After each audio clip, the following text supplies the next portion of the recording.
Hello, everybody, and welcome. My name's Danny Murray. I'm Graham Merrigan. Thank you. How are you, Graham Merrigan? Good, how are you? I'm absolutely fucking tremendous. Straight in, now kissing. Who is joining us? Because they're sitting there watching us, and I feel awkward. And we've already had a good 10-15 minute chat to warm us up. And we only wish that was recorded. We have the wonderful... See, one of these guests who we would have on every week only comes on with the other guests from now on. So that's in his contract with ourselves. And that is Paul Howard's contract with What's the Story podcast, that in future episodes he'll only come on if Gary Mackle is with him. So our guest this week is Paul Howard and WTS correspondent Gary Mackle. Hello, gentlemen. Hello, lads. Hey, lads, how are you?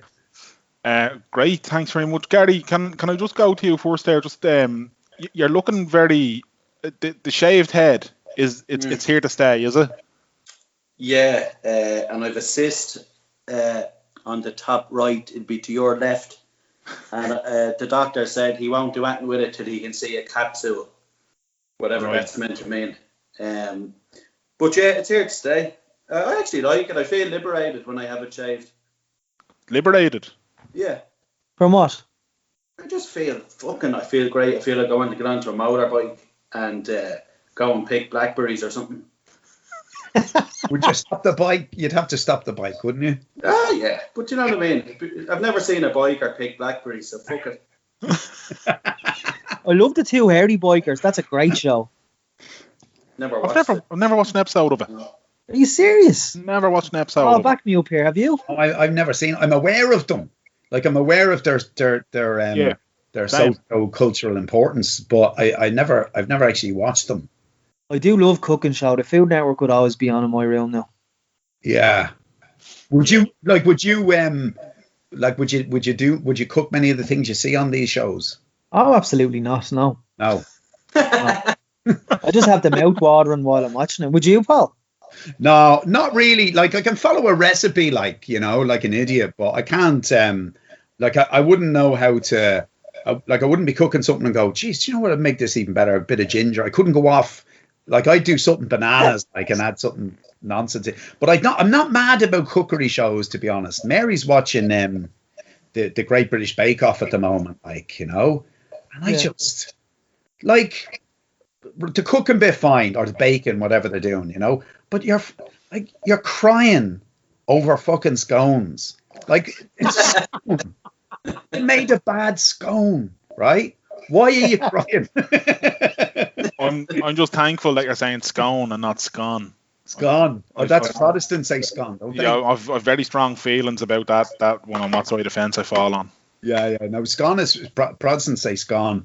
It's very much a scone where I come from. Not that we had any. Hot cross buns. That's what we had. Hot cross buns, yeah. And they were free on a Wednesday. Am I right in saying in first year Lawrence's brother Fred cooks bakes scones up in the gaff? No, that's brownies. Oh, brownies, that's right, yeah. At Christmas, he'd do a batch of cookies. Brother Fred's Christmas cookies. Oh, yeah. Do you remember the Lawrence's Christmas Bazaar? I used to love that. I think that had, yeah, I was going to say, I remember them doing a Christmas auction when I was up there. But an auction. I don't remember a Christmas Bazaar. Gary, you were never allowed at them. No, I wasn't allowed to any of the functions, unfortunately. Is that because you didn't apply yourself to school? I didn't apply myself, yeah. I didn't apply myself. But I was voted in as a prefect and they wouldn't let me do it either, which was harsh. Because I won the election, but Paddy Pendler approached me and he said it's probably best for everyone if you stay out of this.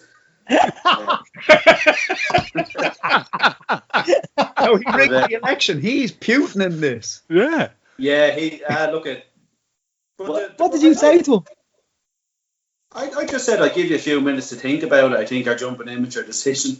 and that only escalated things. I just look at it's my own fault. I didn't apply myself. I was too busy messing. And having said that, like people who did apply themselves for 6 years and then went on to do 6 years in college, they're doing fuck all now as well. So, off your trot. We all take different paths, Gary. Yeah, I totally. don't know what to say after that. I just have a picture of you and Paddy Pender. Something out of House of Cards or something, isn't it? Yeah, sort of. I'll give you 10 minutes. Do a lap there around the school, and Do a lap, yeah. yeah, Paddy Pender is Doug Stamper in this situation, you know. yeah.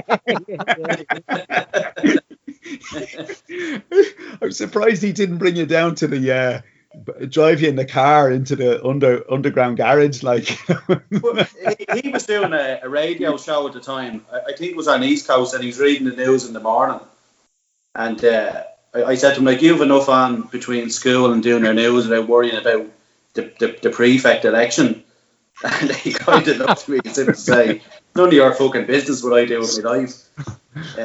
It sounds Gary, like you were doing something that that never happened in my day at school, but happens all the time now in school. You were talking to teachers as an adult, and I really respect that. Yeah. What made you bring his personal life into it, Gary? I was trying to just make him see that we can have more than one thing going on and make things work, you know. Pender was a real, like, I don't think he was even a good teacher. He was too busy trying to sound like a fucking half desperate. But he didn't have students in his heart. I always felt he was there for the few bob, as opposed to Terry Dooley was in it for the kids. That's the way I would look at it. Do you remember Lawrence's fondly, though, Gary, in general? Your school days in general, do you remember them fondly? Yeah, it was a good school. Still very close with people who I would have met there. Married one of them as well, actually.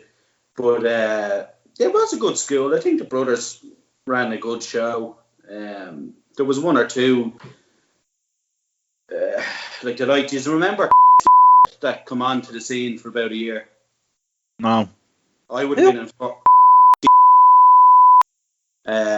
and let's just say he was a few sandwiches short of a picnic. He was running at about 60%, I'd say. But he organised a football tournament, and he encouraged us not to wear boxer shorts. Sorry, hang on. What? and he didn't finish the school year. Now this is true. This can all be verified. And yeah, I don't remember. Yeah, and he very creepy. But he didn't finish the school year. He would have left in around March. Obviously, he should have finished up in the June. And about a year later, do you remember Johnny Harding from Wydeville? Yes. Johnny seen him in Euro Disney, and he was the man dressed up in the Winnie the Pooh thing. That's true. And I tell you who verified that, a member of the Guards, Robert Kavanagh, he'll verify that for me. That's a true story. I have to say, listening to Gary's stories about Lawrence's there, like, I went to Lawrence's obviously in a different era to you guys, right? And when I was there, when I hear people talk about the brothers in their schools and the nuns and the priests, right? It's just like, I think I grew up in some magical era or something, right? Because those brothers were the most liberal brothers I ever met in my life, right? Yeah. Like Brother Fred. Remember Brother Fred asking us in first year, hey, who doesn't believe in God here? You know, but 20 hands went up in the class. Hey, that's cool. Like, he didn't care. Do you know what I mean? I never remember a Bible. I never remember seeing a Bible in 6 years in that school, like, you know. And I suppose the upshot, of course, was that in 40 years, I think the Marianists recruited one student to be a brother. Like, in 40 years, that was Brother Jerry, like, you know. That's right, yeah. He was from Ballybrack, wasn't he? Yeah, and he used to teach us welding, but they nearly got Al Kelly, but he didn't join up. Right. He's joking. Oh, Mousy. No, Mousy. Yeah. Well, we did worry that he was there. Mousy just didn't have the God thing going for him, you know. But I tell you what it was like when I joined, right? I started in 1983. I was thinking about this today because I was watching VH1. We're doing the number ones of 1983 and 1984. You love nostalgia, don't you? Well, Yeah. Sure. Like, we can't look for. There's no present and there's no future at the moment, so we only fucking have looking back, don't we? So anyway, I'm watching this show, and they're all the songs that used to be at the Lawrence's discos, right? We used to have these discos in the school, right? Your dad, Meryl, will remember these days, right? So here's my memories of the school discos. Everybody was shit-faced, right? And I mean from 13 upwards, okay? One of my first memories, first year in school, was walking up to Loughlinstown Hospital, 15 or 16 of us, to visit a friend of ours who was being pumped out in Loughlinstown Hospital the day after Lawrence's disco. He was 13 years of age and he was being pumped out, right? And it was just, it wasn't even a big deal. It was like, oh yeah, we're getting pumped out and we're all there and the nurses are shouting at us. Do you think this is funny? And we're going, no, we're just here because he's getting pumped out, like, you know.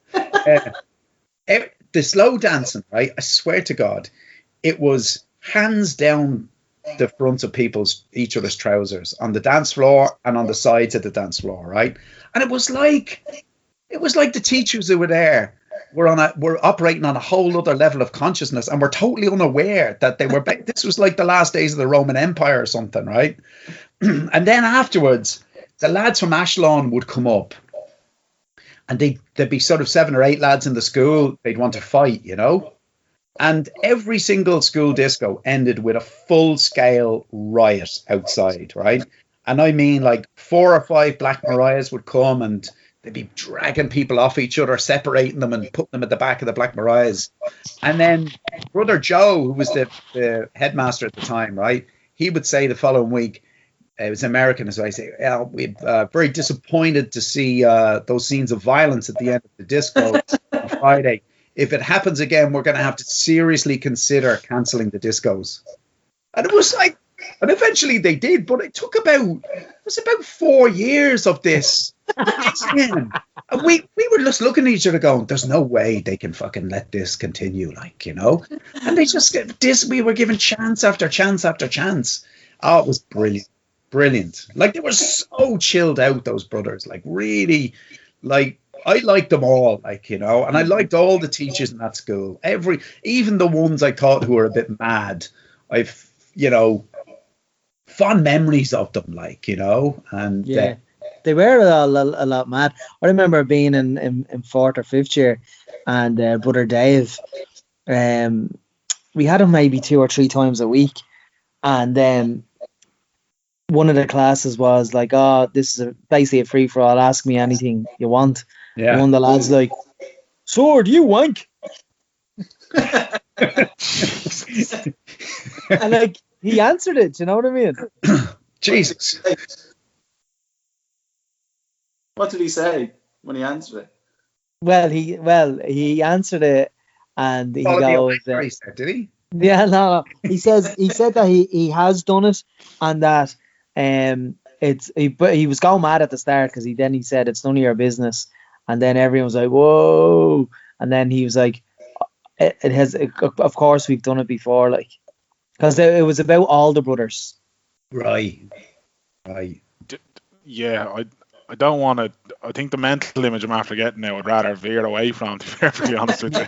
Brother Dave is a lovely man, though. He was. I think he was only there about 2 years when I think he went back to America when I was in about 2nd year, I think. Oh, really? Yeah. I seemed maybe 2nd or 3rd year. But now I only had him for a year or 2 anyway. I really love about the brothers, right? See, I meet a lot of people in you know, where I've worked. You know, they went to these schools, private secondary schools, where they basically, it's like an extended adolescence for life. Like they always go on about rock. Oh, I'm going back to rock are playing in the senior cup and all that. And it's not like that in Lawrence's, like, you know, they don't be bothering you for life saying you need to come back and watch the basketball team. But anytime something happens in your life, they appear on your shoulder in a really nice way. And I know that because my brother died this year, you know, and I turned up the funeral, and Father Mike, Matter Mike, yeah, I was talking to him at it, yeah. Taught Mark religion is doing the mass at the funeral, like without anyone contacting them, you know. They're kind of like a benevolent God looking down over Ballybrack. And any sadness or misfortune, they're there for you. I just think that's lovely, like that. And they're not in your life, in your face or anything like that. But you get the emails to say such and such a person from the class of 72, his mother died or something. I think it's really, I just think it's a great thing, you know. I'd agree with you, and I think I'd be the same. I the whole my time at school with great fondness, and just, you know, I'd struggle to have a bad thing to say about it. But like that, I mean, I'm not living in Dublin anymore, but I think the last time I bumped in to any of the brothers, I think it was actually Brother Fred and Father Mike in Tesco.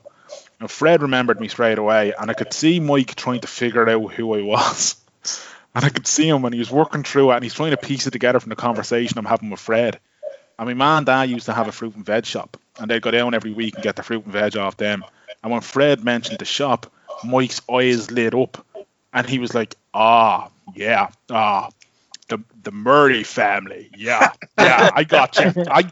I mean, that's a great impression. It's brutal though, like, because I met Jerry Morta and Mr. Glenanne in the last 3 or 4. Mr. Glenanne, certainly, I met him last year, and when I met Jerry Morta maybe 5 or 6 years ago down Dunleary, both of them were like, remind me of who you are again. I was like, I was the only fucking wheelchair user you had, lads. Can you not remember me fucking name? But you know, like, they had so many kids pass through their lives over the years. I had this French teacher, Miss Foley. I don't know if you had her. Like, she was great, you know, but I was a bit of a messer in her class, and she had a word with my mother at one of the parent teacher meetings, and I just realized I was being a fucking dick in the class, like, you know. And so I mended my ways and actually got on all right with the French after that, you know. And anyway, I met her in the dog run in Cabinteely Park about a year ago. She's a lovely little Jack Russell, you know, and we were chatting away. And I'd be thinking in the back of my head, like, I wondered if she remember what a little prick I was, you know? Yeah. And she says to me, halfway through the conversation, did I have you for anything? And you just realize, like, these teachers, we just pass through their lives, right? And they might not remember us from year to year, but the impact they have on us is absolutely huge, because we're still talking about them. Look at us, we're half an hour in here and we're still talking about our teachers from school. And they do make a massive impression. And that's what I'd always say to teachers. You've absolutely no idea of of what you're doing for kids. Like, you know, with the, you know, you can fill their heads with dreams and all sorts of stuff. Anyway, that's all I have to say about that. Do you think the teachers look at your success, Paul, and fist pump? Jesus. No, I don't know. I don't know. I mean, none of the teachers I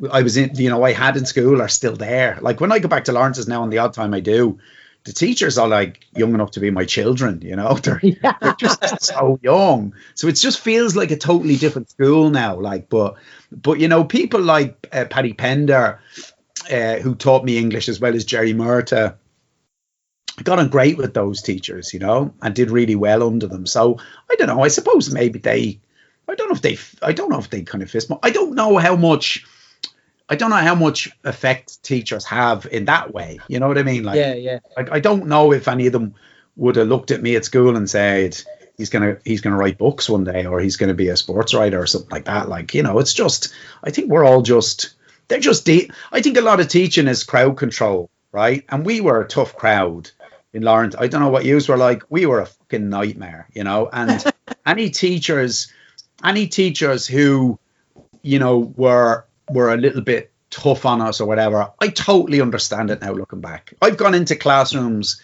as an adult and done a bit of life coaching. No, I don't, like, I've talked to transition year kids and stuff like that, and Jesus Christ, like, you know, it's I was shitting myself going in there, and to do that every single day. And these are nice kids. We were a baying mob. right? That's what we were a baying mob. I remember student teachers coming in and leaving 2 days later in tears, deciding to take a career break 2 days into their teaching career, you know. And it was tough. And I think kids were different then. We were definitely bold. I think kids are nicer now.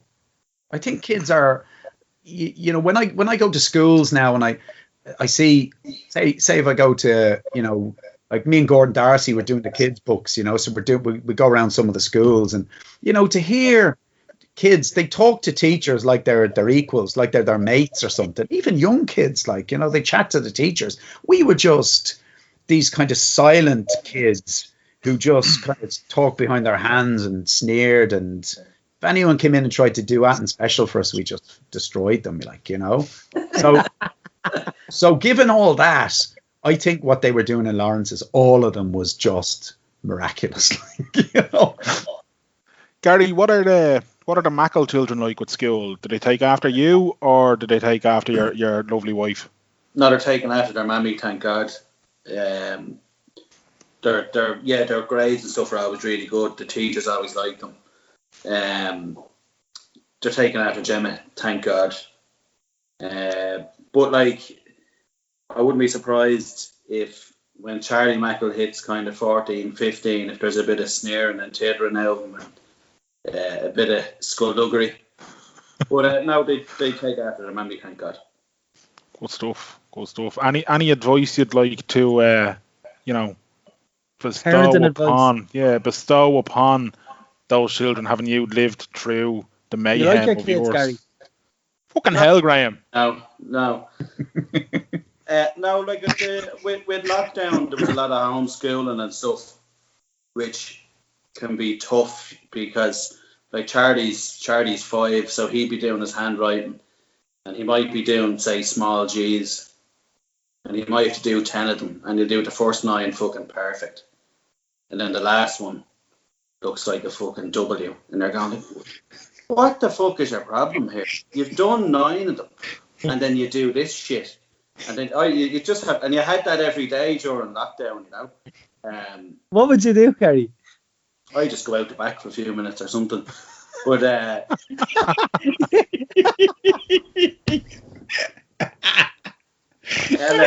just because of a letter.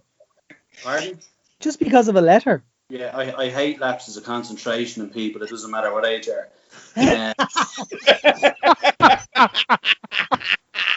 Part of her homework one of the days during lockdown was to write a brief essay on Leo Varadkar. Oh, Jesus. So she was excused from that exercise. By you? I just said to her, draw a picture of a snake and we'll send that to her teacher. But no, I tell you, teachers, I hold them in much higher regard now. Having sat through homeschooling for 3 months, Jesus wept. I don't know how they do it day in, day out. And then, I think we underappreciate them. We used to remember for years, 3 months holidays every year. Shut the fuck up, get on with it. But I tell you, they work hard. They earn their money. Let them on. So you won't be looking forward to the next lockdown, Gar? Well, if Patrick Power Limited keep paying full pay, bring a lockdown on.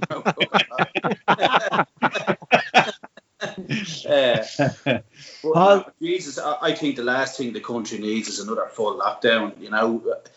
From many points of view, like for people's mental health and for the economy to function.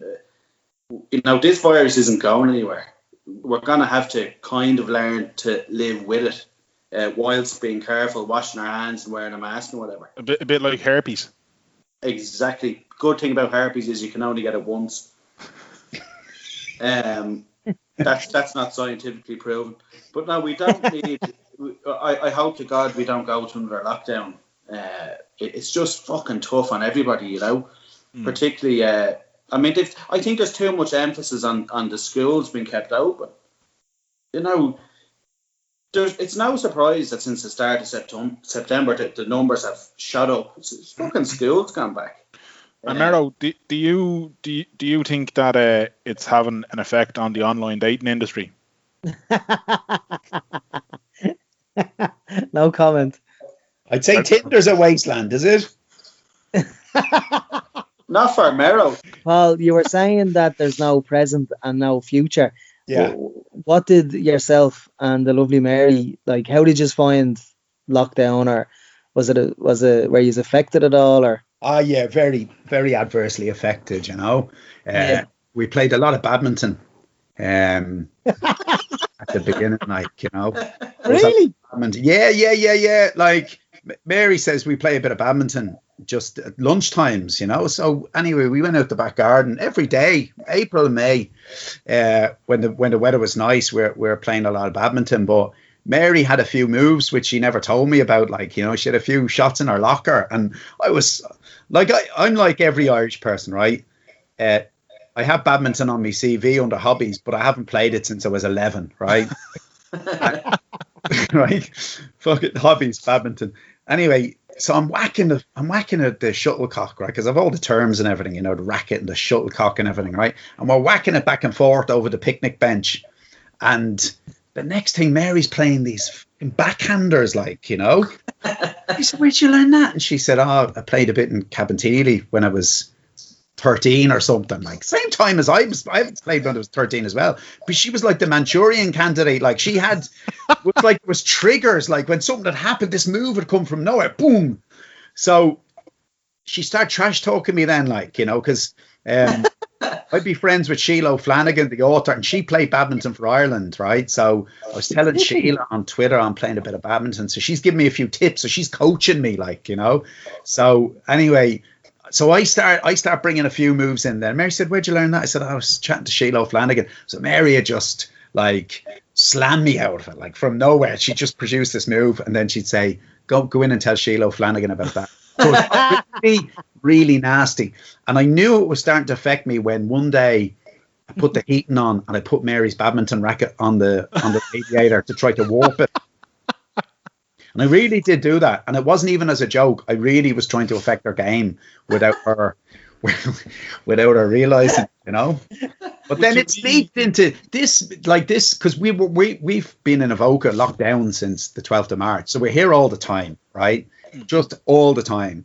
And Mary has an office upstairs and I have the office downstairs. And I'm listening to her doing her Zoom calls at work. Like, so I know all her colleagues. Like, I'd be saying to her, "She's in great form today." So I'm like her work colleague.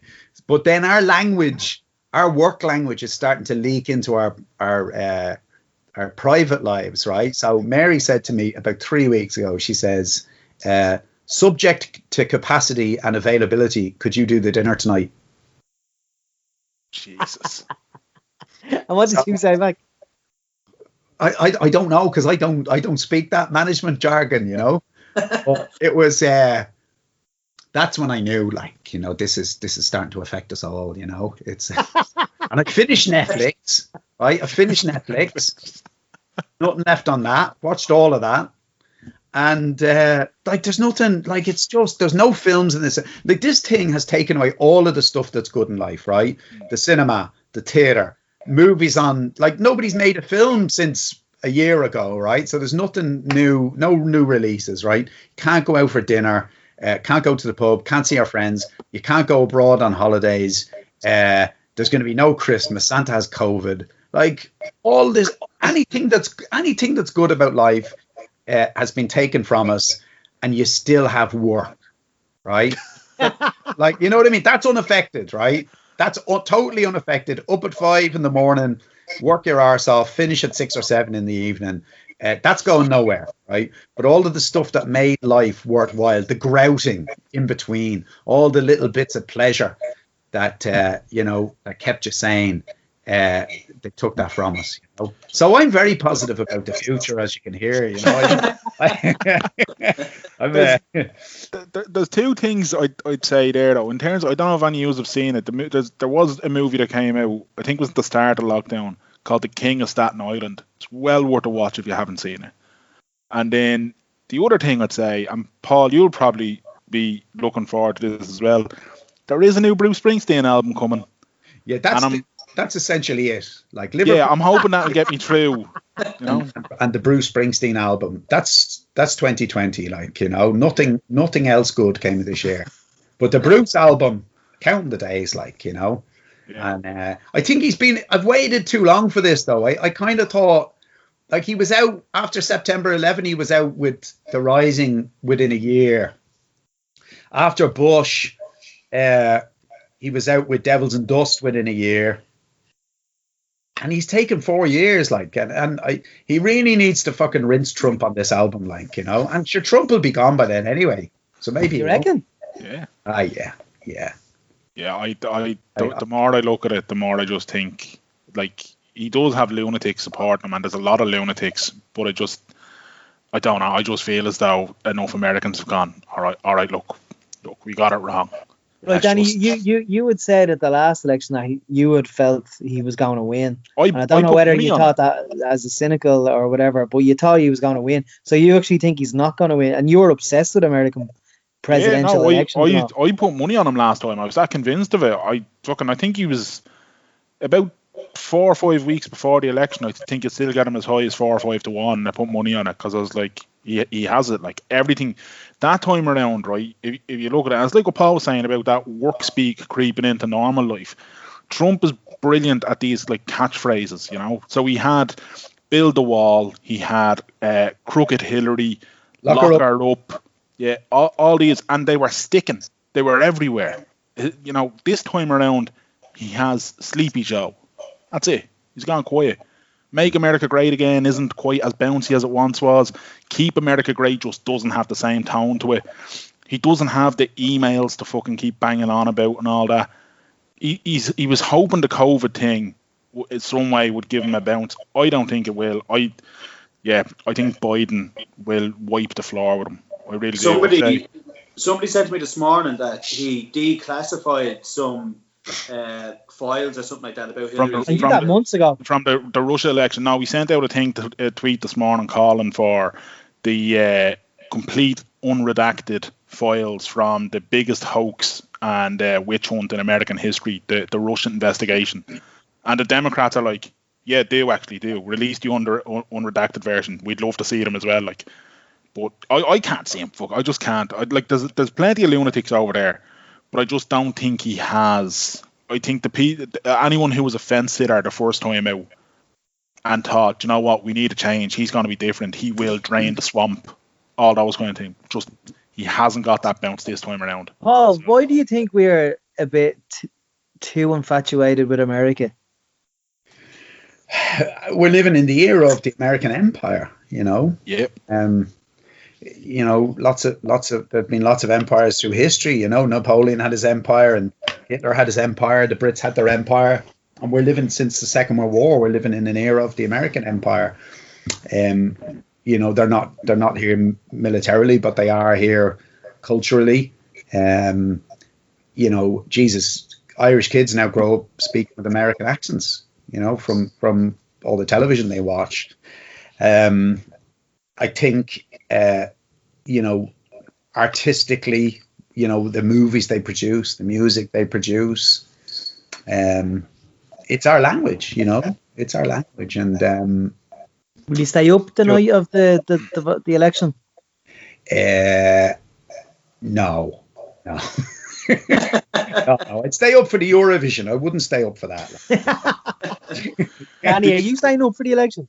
I am, with the week off work that week anyway, so I said I would. So I'm staying up for the NBA and I'm staying up for the election. That's where I'm at. And I'll always. Are you interested?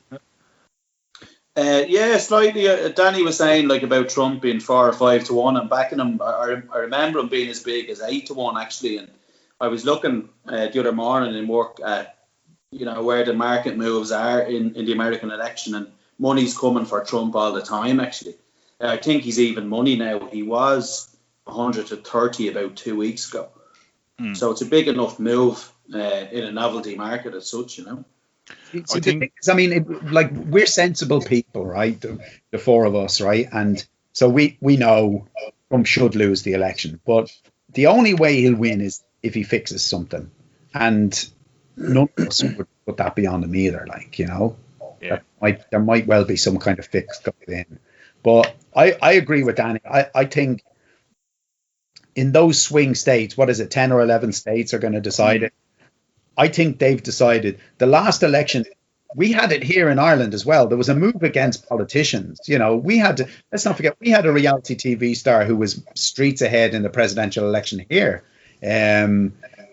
before Michael D won it, until he was basically taken down by RTE, and there was a move, I think. Saoirse McHugh played her part in that as well, though, didn't she? That's right. Yeah, she was. She tore him. She tore Peter Casey apart. Sorry, that wasn't the presidential election. Yeah, the previous election. The first one, Michael D won. And Sean Gallagher. Sorry, apologies. I thought I was getting mixed up with Peter Casey there. Yeah, Gallagher, and he was street head. But I think there's been this move against politicians. I think people are sick of politicians, and I think a lot of the Sinn Féin vote in the last election was also people are sick of the same faces, the same old career politicians they've been seeing for a long time, and I think that's what happened with Trump. But when you have in times of crisis, you actually want somebody in charge who looks like they know what they're doing. And I think Americans are going to reach for the security in those swing states. He is a cult, he's a cult leader in a lot of those other states. And people who vote for him are always going to vote for him. But I think the moderates who went with him last time, and remember, Hillary was a very, very unpopular candidate. Lots of people, including women, wouldn't vote for Hillary because they didn't see her as this feminist icon that she was pretending to be. I think this time Americans will say, we need an adult in charge. Yeah. That's what I think. I think moderates will go with Trump this time, and I think he's going to get slaughtered. I do as well. I can't see it. Like the American system is weird anyway in terms of the whole electoral college and all that kind of thing. But I don't think he'll get anywhere near the 200 electoral college votes. I think there's a good chance Biden might tip into the 380, 400 category and fucking wipe the floor with him.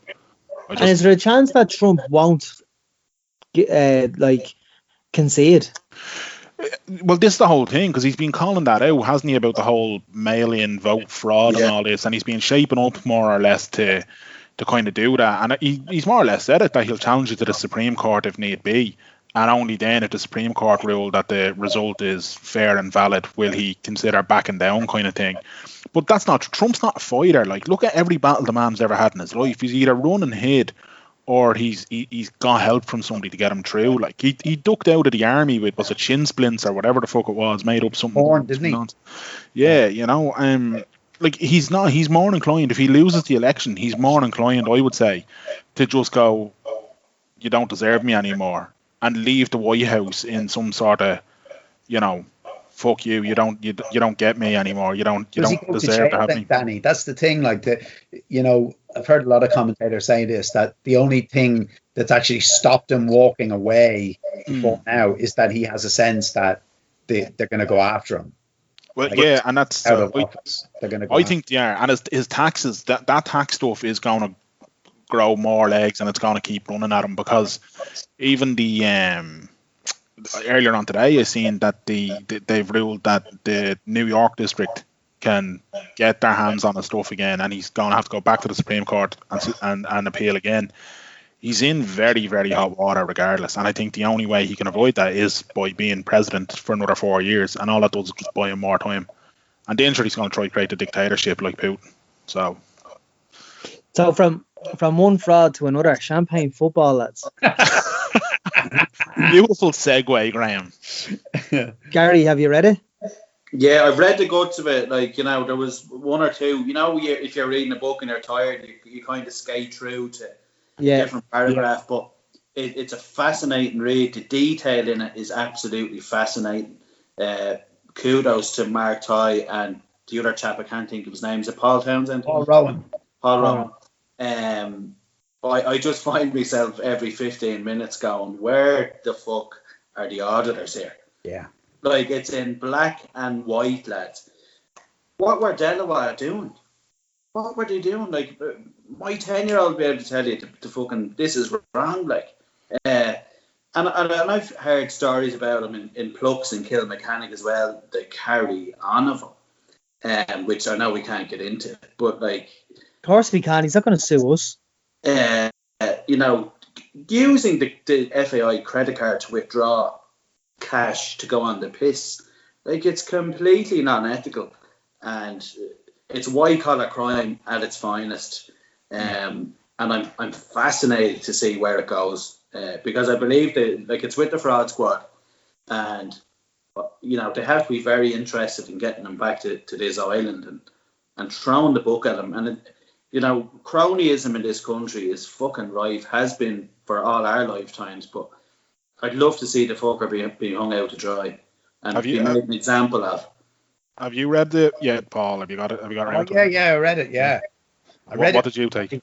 Oh, absolutely brilliant. I mean, I loved, like Gary said, the detail, but also I loved the gossipy way a lot of it was written about as well. Like, you know, it was kind of, it was just a great rattling read. You didn't get too bogged down in the financial stuff, you know, but it was all there.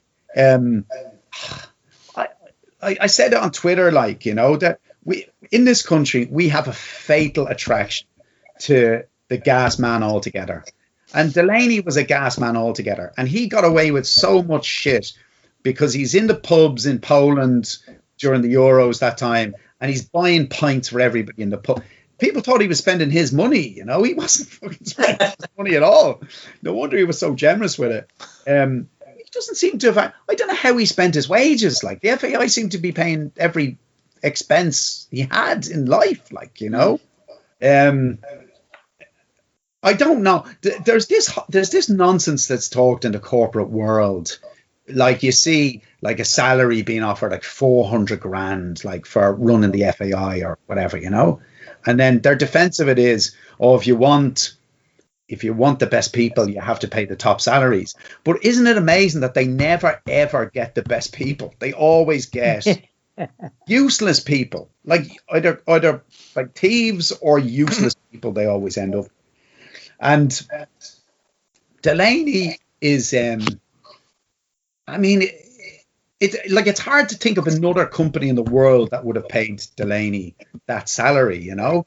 And I've heard stories about him at you know, senior council meetings, like when people would ask him about his salary, he would get really defensive, and he would start talking about how he had to pay money to his ex-wife and to his kids and all the rest. And you kind of think, in what other walk of life is the salary of the chief executive determined by how much money he needs instead of what the job involves, or what, or is the pay commensurate with the work he's doing and with the money he's bringing in? Yeah, in his case, it clearly wasn't, because the association was broke and he was lending them money to keep going. I mean, Jesus, like, it's just breathtaking stuff. Where do you see it going, Paul?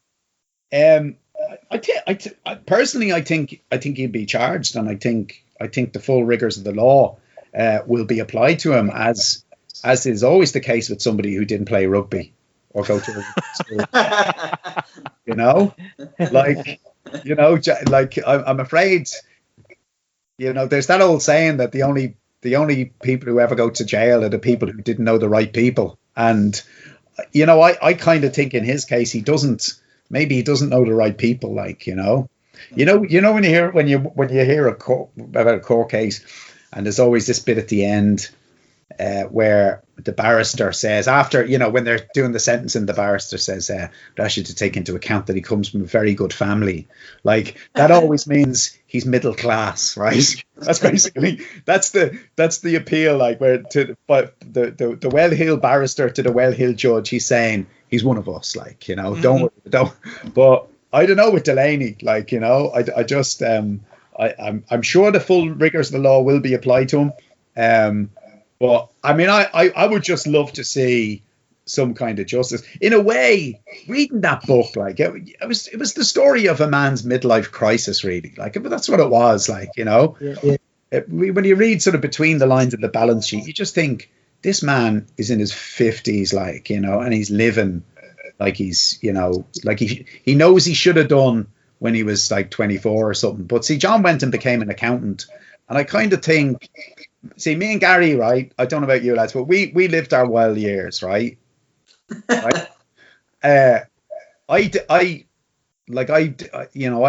definitely lived in my 20s, right? But I'm sure if I went off to become a chartered accountant, I wouldn't have.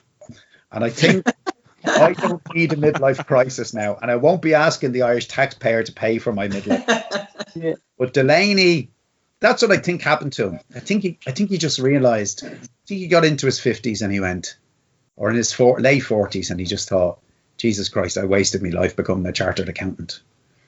On his way up the ladder, Paul, like you would have been in the press box. What was you and your colleagues from all different publications? What was the consensus about him, or was there a consensus about him? Was he? Yeah, when I left journalism, he wasn't the head of the FAI, so I knew him early on, around 2000, 2001, 2002, those years, when he was kind of the young buck who'd come into the FAI. He was asking tough questions at senior council meetings. He was very critical of Bernard O'Byrne and the whole Aircon Park thing. He didn't see why the FAI should be pursuing a stadium project when Bertie was prepared to build them a free stadium literally a mile away, you know. And because he cultivated the media. Oh, the other thing was, so he talked sense on that, and then Roy Keane, you know, when he kind of took over the the FAI's Roy Keane handling, because Brendan Menton, who was the head of the FAI at the time, was useless, like worse than useless, and was totally taken aback by this crisis, which he should have seen coming. Like, he should have seen coming that the manager and the coach hate each other. It's probably not a good idea to put them on an island in the middle of the Pacific for a week before the World Cup, you know. But they didn't anticipate any of this, you know. And when it broke, Brendan Menton, poor Brendan, was just totally bewildered, didn't know what to do. And then this young guy, John Delaney, with his Oscar Wilde hair, he's on prime time and he's talking sense and he's talking like a politician, you know. And he was very impressive. And he cultivated the media. And at a time when you're a journalist, like, you're always looking to talk to people who give you inside stories, right? And the only people who give you inside stories are disgruntled people. So when you're a journalist, the people who are in power never talk to you, right? They just give you official statements and an official line. And if you want to get stories, you actually you ingratiate yourself with disgruntled people. But then those disgruntled people are using you to get into a position of power. So then they're in that power, and then you've got to find other disgruntled people to tell you that they're shit. And that's how journalism works. Like, you know, it's how political journalism works. It's how business journalism works. So I was there when Delaney was still a very charming guy to the media, before the era when he was sending out solicitors' letters, like, you know, with his cereal in the morning. But he was very impressive. But I would always add the caveat that, like, some of the most unimpressive people I've ever met in my professional life have been members of the FAI. Like, they are without shadow of a doubt. Like Declan Lynch, he's a pal of mine. He's this great line about, you know, he says, you know, in the world of fucked up administrators, they refer to the FAI as the Galacticos. Gary, you there? Oh, sorry, go, Daddy. No, go on, Mero, go on. We can loop back. No, I was going to change the subject. As was I. Oh, I was going to say, Gary there seems to have been writing a few notes, so I want to hand it over to him for any other business. If I'm the chairperson of a meeting here, it'll be, Gary, have you got any other business there? Well, I wasn't actually writing nothing down. The shopping list is here beside me, and I'm just scrubbing off things. Because Gemma has potatoes on the list, but there's a full fucking bag in the press. So I just scribbled them out. Gary, that's nice handwriting. That's Gemma's. Oh, is it? Yeah. It's called penmanship very well. That's one thing. Jerry Murta put a great premium on penmanship. I don't know if he was still doing that when you guys were there. He was. I never had Jerry. I had him. penmanship. It was big into it, like neat handwriting. Yeah, he wouldn't correct your homework if it wasn't me. Yeah, that's true. What are you saying there, Gary? Any other business? Yeah, well, the football is back, as we know. You can see Paul smirking behind his hand there. Do we really want to get into this, Gar? Do we? I haven't watched the Liverpool Villa match yet, so don't tell me. I'm thinking of watching it tomorrow. Just don't tell me even if there's any goals in it. I just feel better if I get this off my chest. So obviously, Solskjaer will be gone in the next kind of 7 to 8 weeks. As we all know, we can smell it coming.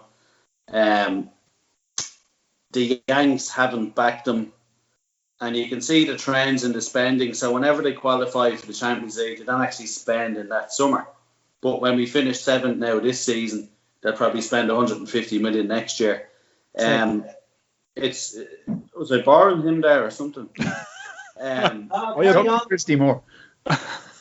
Look, it's just an absolute shit show, that club, and it's been ran into the ground. But my tangent is, how on earth, who signed off on that deal for the Glazers to buy the club, to buy it off the strength of what the club was worth, and then take out over $1 billion, 1.4 billion in 19 years? I mean, who signs off on this stuff? It's an absolute shit show. And I know Paul's happy about all this, but I mean, we're looking at this club being ran into the ground. Stadium's falling apart. It gives me no pleasure, Gary, whatsoever, like to see it, you know. But I think, see, like United are where Liverpool are now. You've been through the cycle, right? And you're young enough to have only known success, right? And I was the same when I was following Liverpool growing up in the 70s. And then, like 1991, like we were signing Mark Walters and fucking like Paul Stewart, right? And I was going, what the fuck is this? And my dad said to me, it's over. You don't understand, it's over. And it would have been the same for my dad as a Spurs fan. Spurs had their era, you know. But you're right, United, it is a shit show. And like they put the fella in charge of the gift shop, in charge of transfers. Like that's bad business there. But the thing I don't like with United, this is why I can't believe Ferguson has any input there. It's hard to understand. Ferguson never bought bad lads, right? Ferguson never brought anyone like Pogba into the club, for instance, you know? Like he never brought a player who was clearly trouble like Pogba. I think he got rid of Pogba, didn't he? Yeah, he allowed him to leave on a free. And he, I don't think he'd have brought him back. Like he never brought somebody like Sanchez into it. I mean, what the fuck was that about? Like Alexis Sanchez, he wants to leave on the day he arrives. Like, you know, so Ferguson and Wenger and Klopp and I think Mikel Arteta they're the kind of managers who are just, they don't want troubled people in the club, right? You look at the way Klopp got rid of Sacco, like, you know, it was just, don't want somebody like you in this club, and he's out the door the second he caused any trouble. But I look at United making the same mistake, like Cavani now. Like, what is that about? Why didn't they just use the money? Why didn't they just use the money that they're going to give Cavani over the next 12 months in wages and add it to what they were offering for Sancho and get Sancho in? It just doesn't make any sense to me. They don't need. You know, one of the things United have going for them, I think, is that front three. You know, and they're actually really they've made a mess of the defense. I don't know what's going on with Harry Maguire. I mean, I saw that footage of him arguing with Michael with Marcus Rashford that the referee got the decision right. It's remarkable. Marshall off and not Lamella, and your captain is actually siding with the referee and telling Rashford, no, he's. I mean, that's a very strange mentality. I was trying to think of what Keane would be saying to the ref. Screaming hot spittle in his face, probably, you know. COVID.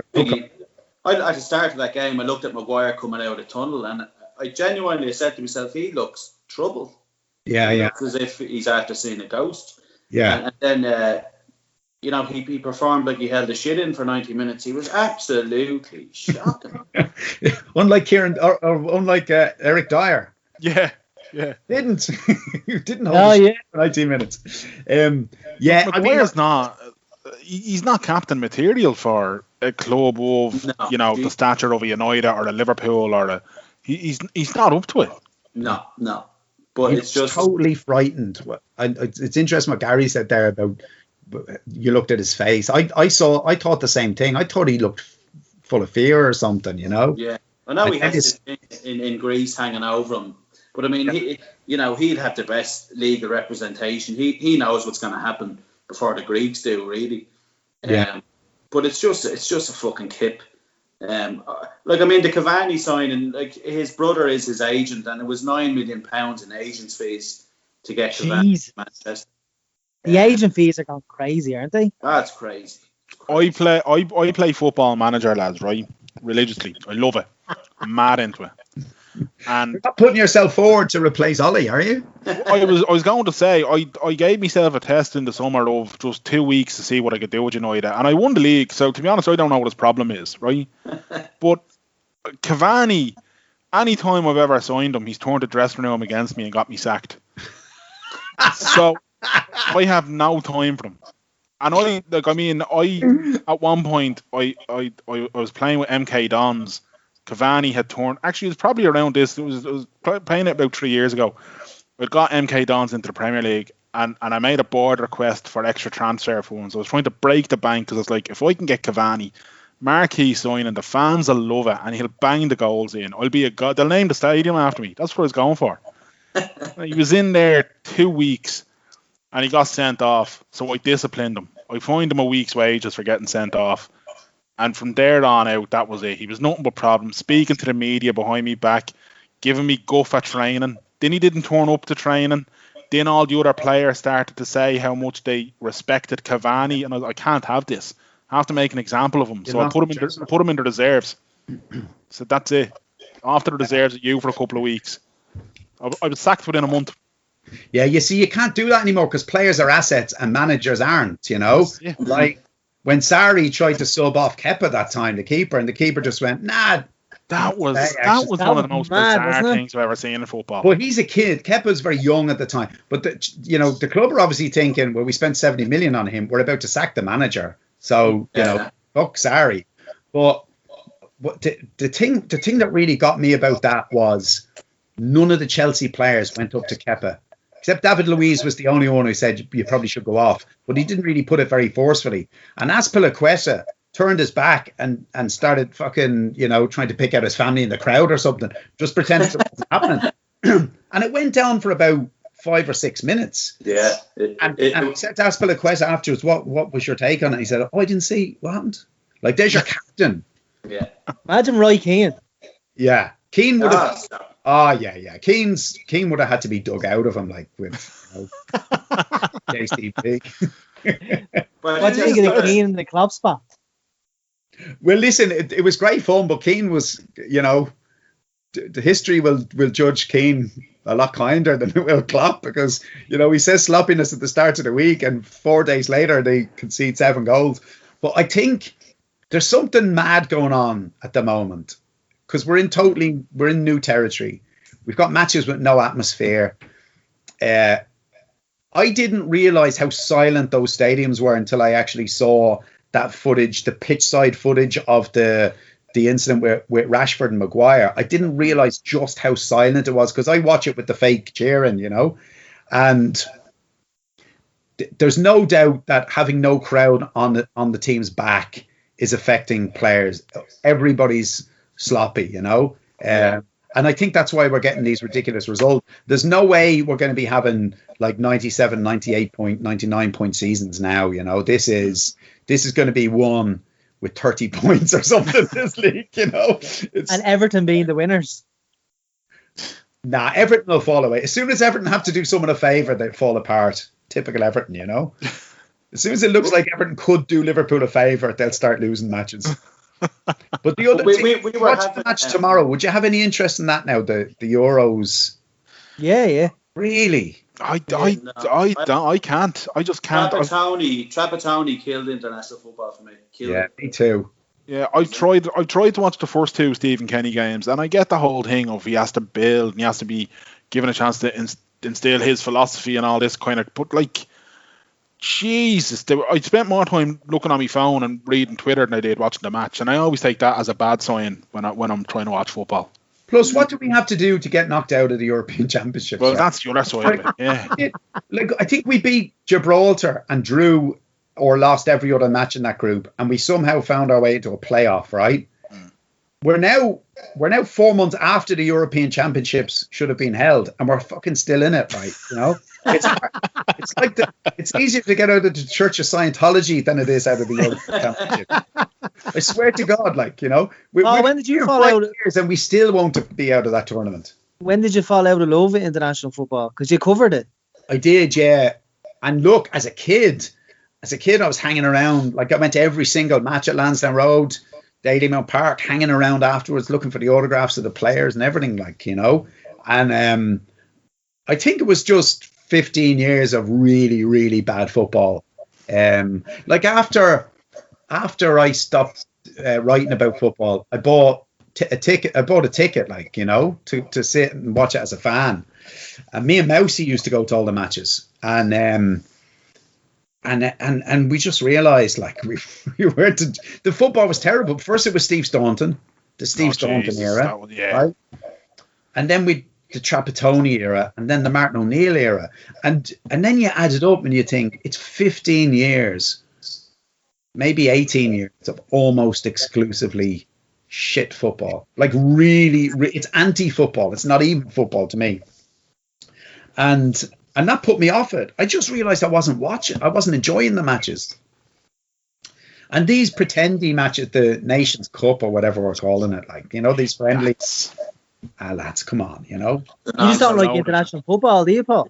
No, I'm with Paul on this Nations Cup thing, because essentially what they've tried to take the rugby test match system and give it some sort of merit in football. That's what it seems like to me, at least, that they've turned this bunch of friendlies into something meaningful, or attempted to make it into something meaningful. Well, that's the reason why the last performance in the Nations League, I think, is the reason why we're still in the playoff. And Martin O'Neill got us this playoff, like, that as well, didn't we? Martin O'Neill got us to this playoff. But Merrill, let me ask you, what did we actually? McCarthy. What results did we get in that Nations League? I can't remember offhand now. 8 times, and Denmark beat us again. We also always seem to be playing Denmark and Wales. That's the other thing that's killed national football. The thing is that, like, when McCarthy was given the job, and then when McCarthy stopped with the job, the whole thing was Martin O'Neill got us to the Euros with the performance, or with the standings in the Nations League, and now Stephen Kenny is trying to get us to the actual tournament. So what was Mick McCarthy there for? I honestly think we'll have to go to the Court of Arbitration for Sport to get out of this tournament. We'll have to take a case to Europe to say, we don't deserve to be at these finals. They keep fucking sucking us back in again. You're not out yet. There's a playoff. They've even had the draw. Everybody knows who they're playing, and there's still an X where Ireland are going to go. But we just won't play ball and qualify for the thing. There's an interesting parallel here between the success and decentness of Irish football and Ireland at Eurovision. We've been muck since the late 90s in both. Yes. You know, and Steve Staunton and Dustin, I think, were around about the same time. The gaffer. You know what I mean? So, like, I just think there's something in this, lads. I think if we win the Eurovision, our luck will turn around. Rock and Roll Kids. We never had a song better than Rock and Roll Kids. As far that as is true, yeah. Of all our winners. For me, that's the greatest Eurovision song of all time, you know. Diggy Lay wasn't bad now, Paul. Yeah. Yeah, oh yeah. Hum that one again. Sweden won that in 1984, lads. Just putting that out there. There you go. Yeah. I always like Niamh Kavanagh in Your Eyes. In Your Eyes is a good one, yeah. I like The Voice as well. Oh, The Voice, yeah. I tried to chat her up at a Blur concert. The RTS 4 days after her Eurovision win, like, you know, I saw her and I thought, Jesus, like now I overshot the runway, you know. But I sidled up to her and gave her a bit of, you know, gave her a line or two, you know, and she just. No, didn't you try something similar with Donna and Joe? Who? With Donna and Joe. The fuck is Donna and Joe? These are niche Eurovision jokes that would slay in the George lads. That's all I'm saying. What were the lions, Paul? It wasn't the two Colombian lions, was it? This is back in '96, like, you know, when you know, I was a thinner man, and I had slightly geekier glasses, and everything seemed possible, you know. Gary, have you any other bar business? Yeah, I've a tip for anybody that has a Triton T90XR electric shower. Come on. Ours is 12 and a half years old, and for the last week it sounded like one of the punters after Church Wall in Dunleary. It's just screaming out of it. So somebody in work said to me, all you need to do is turn the electric off at the cord, turn it off at the fuse box, screw out the front piece, and just dust it all out and hoover it. And I said to myself, something not right here. But anyway, I've done it. And the fucking thing is bingo. It's brand new. Wow. Yeah, delighted with myself. That's on a slightly related topic, Gary, because you might have to answer this, or this pal of yours, who sounds great. We bought a silent kettle a year ago, right? And it was unbelievable, right? To the point where I couldn't hear, I'd be in the office, I couldn't hear it in the kitchen if it was ready or not, right? But it only stayed silent for about 3 weeks. Now I can hear it from the end of the road. I go down the village in Avoca to get the chocolate hobnobs, right? And I know when the kettle's boiled because I can fucking hear it a mile away. It's what brand is it, Paul? I think it's a movement. Oh, hang on a sec. Will you bear with me a sec? I'll go check. You're fired away. Yeah. Watch out, Humphrey. Watch out, Humphrey. Making it off. Humphrey thinks he's going to get biscuits or something now. He'll be snapping when I'm he comes just going to back. grab my kettle because ours is a silent one. Here it is, Gary. It's a Russell Hobbs. Gary's just gone to check his now, Paul. All right. Oh, that's a fine model, Gary. That's a lovely one. This is mine, the Russell Hobbs. Now, it could do with a clean, so I just wonder. Just show me the arse of it there, Paul. Oh, yeah. Don't spill anything. Can they come to your left? Oh, yeah. Ah, yeah, she's burnt out. Oh, is she? Yeah, the element's tired. The element, is it? Yeah. Look at that, lad. Oh, yeah. What is going on here? I went out with a girl from Bray once, right? This is Sorry to hear that. I went out with this girl from Bray once, and I was in her kitchen, and she'd be making tea all the time in the kitchen. We'd be drinking the tea. And do you know what she told me about, like, after about 3 months we were going out together, her ma found a dead mouse inside the kettle, right? What? There was a dead mouse had got into the spout of the kettle somehow, right? And they were filling the kettle through the spout, right? And fucking making tea. So they're basically serving tea with a mouse boiled in it. And that was going on for months. Holy Jesus. That's one of the most upsetting things I've ever heard. Like, and I was drinking that. Nothing wrong with me, by the way. And I was never sick or anything. But there was a mouse boiling all the time in their kettle for 3 months. That's brave for you in a nutshell. Gary, did you want to talk about some recipes? No, I went on a tangent about United and you fucked off over to your laptop or something for a minute. I went out to the dog. He was whimpering. He was after pissing in the kitchen. Oh, lovely. Did you not have a recipe about rhubarb crumble? No, sorry, yeah. I made a rhubarb crumble at the weekend. And I was making the crumble, which I used flour, sugar, butter, but I crushed some cornflakes into it. Oh. And sprayed a bit of rapeseed oil on top. It was absolutely sensational. Sensational. Wow. And was that cooked in the air fryer? No, unfortunately not. Would rhubarb be in season at this time of year, Gary? Look, I got a batch of it in Tesco's. You get that in Tesco's down in Arthur. They fucking everything. They have kale, and kale isn't in season. Yeah. I don't know where they get it from, but there's a gorgeous batch of rhubarb going around at the minute. It's nearly a mahogany type colour. It is. It's gorgeous. But you could even get a greenish rhubarb. It's how you treat it and deal with it. You know. Yeah. Everything's in season all the time now. Like, you know, when we were kids, you'd only get strawberries for about 2 months of the year. You know. Yeah. Now they're the all rep. Fertilizers are a game changer now. That's why we're all dying when we're fucking 60. Yeah. Well, I won't argue with you there, Gar. I won't argue with you there. Cornflakes are a much underrated and underutilized food stuff, I think. Like, you know, because Gary, I was talking to you about, there was a place in Greystones called Poppy's. I think it's called Somerville or something now, over the bridge. It's in a scary pop. Well, no, this one was in Greystones, the original Poppy's. Yeah, it's Somerville. I know it well. Yeah. But she used to do. It was Poppy's chicken. It was called. It was just essentially a chicken casserole with cornflakes on top. Unbelievable, like, you know, really, brilliant. We've talked. So you're saying cornflakes are underutilized? Yeah, you can do anything with them, like, you know. Like, I'd often have, you know, say mid-morning if I was a bit hungry, I do it. It's like I call it wood and fire, right? So you just 2 Weetabix, that's the wood, and then the cornflakes on top is the fire, and then douse the milk on. It's great fun. Do you heat it up, Paul?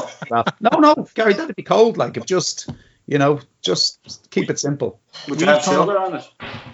Loads of sugar. Yeah, two dessert spoons of sugar, like a sugar sandwich. You need two dessert spoons full. Yeah, that's a fine healthy dose of sugar on it now. That is.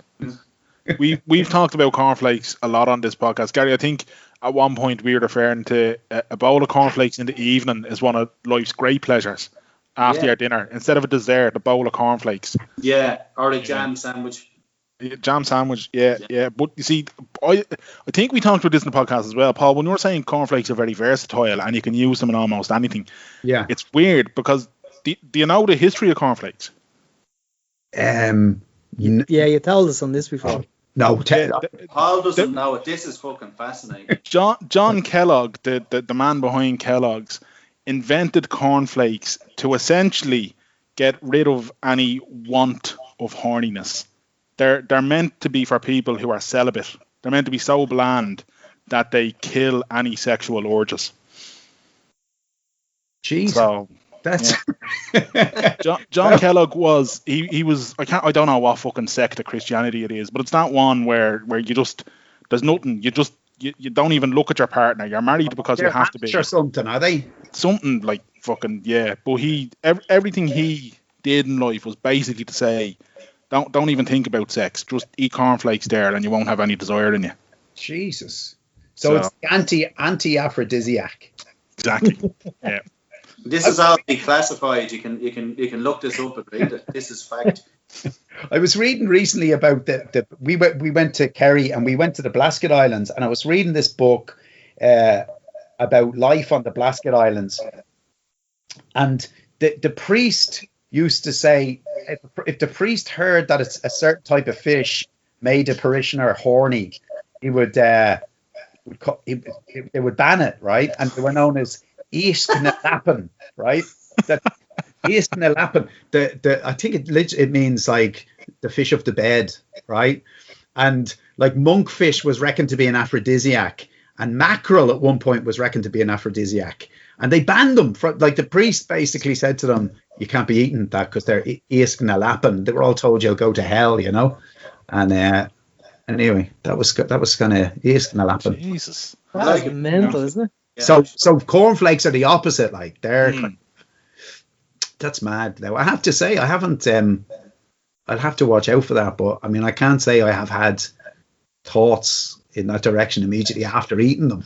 Yeah. Wouldn't fire in midday giving you wood.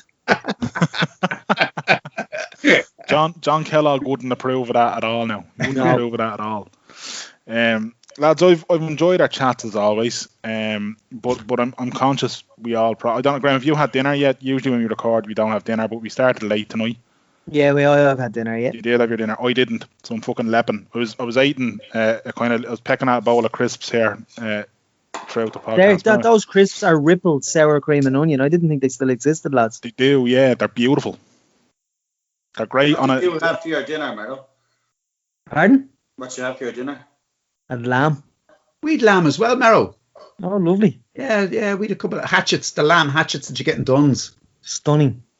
Beautiful, yeah. Love lamb. Yeah.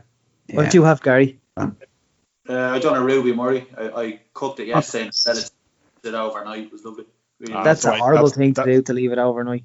No, it's not. That's the only way. When you're making a curry, that's only you do that with stew. You don't do that with chicken curries. No, yeah, absolutely. Do it with any saucy dish. Leave it sitting over. 100%. Sorry, Ainsley Harriet. It's always nicer the second day, isn't it? 100%. Yeah. Well, Gary, what are you going to have now, Danny, at this hour? I wouldn't at this hour. I might have a bowl of cornflakes after that chat now.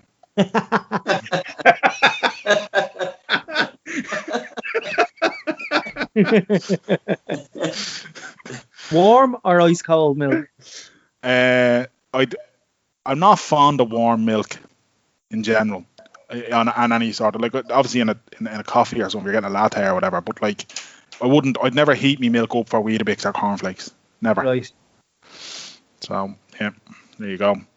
Gary, any final wisdom you want to bestow upon the world before we depart this evening? No, just brace yourselves, get ready for the winter and level 5, because we're going there, and keep well, wash your hands, wear a mask, don't be a prick. The latter bit I appreciate the most there. Paul, the new Ross book is out and doing well as always, and in your second book with Gordon Darcy it's out for Christmas, is it? Yeah, it'll be out next week, actually. It's in the shop. Blue Thunder, it's called.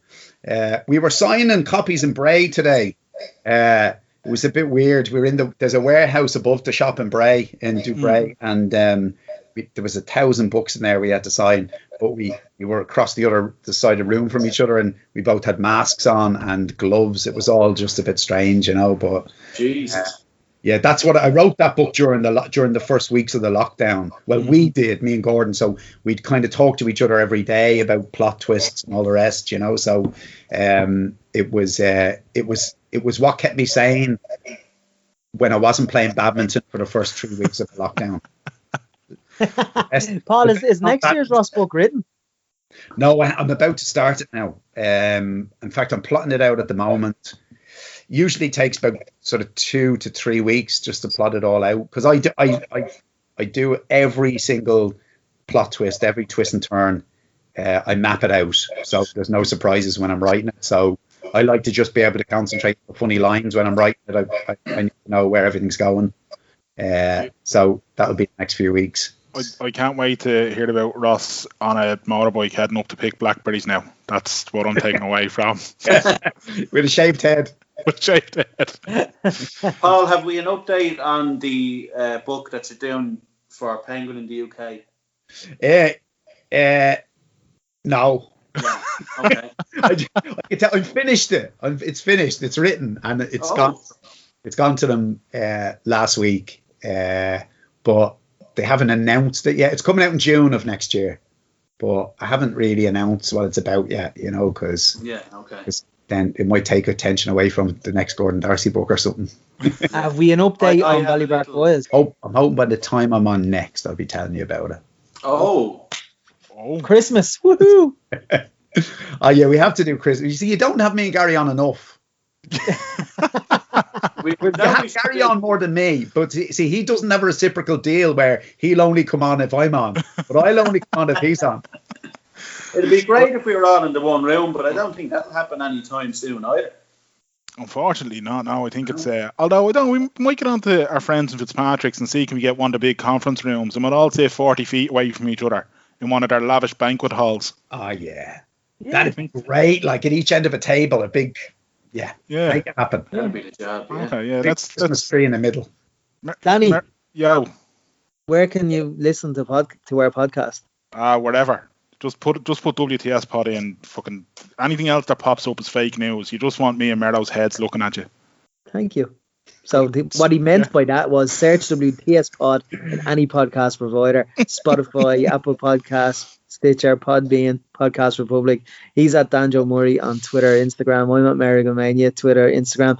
He's at Gar Mackle Twitter. Don't follow him. He's very volatile at times, especially when he's had the Polish beer. Paul's at AKA Paul Howard on Twitter, and he's a diamond on Twitter. And that's us for another week. Just before you go, Danny, can you just move your camera down a little bit? Jesus, I thought that was a two-headed dog on the couch.